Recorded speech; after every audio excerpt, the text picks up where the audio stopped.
నేటి ప్రార్థన. ప్రేమాపూర్ణుడవైయున్న మా తండ్రి, నీకే స్తోత్రమయ్యా.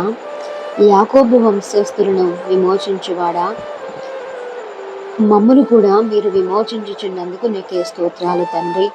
నీ ప్రజలుగా మమ్మల్ని ఏర్పరచుకున్న తండ్రి, మమ్మల్ని జ్ఞాపకం చేసుకొని మాకంటే బలవంతులైన వాని చేతిలో నుండి మమ్మ విడిపించుచున్నందుకు నీకే స్తోత్రములు తండ్రి.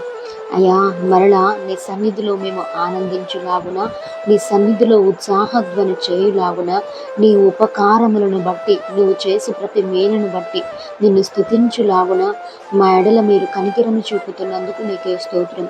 మా చేతి పనులు, పాడి పంటలు, ఉద్యోగాలు, వ్యాపారాలు, దేవా, సేవ, పరిచయలు సమస్తమును కూడా దేవా మీరు దీవించి ఆశీర్వదిస్తున్నందుకు నీకే స్తోత్రం.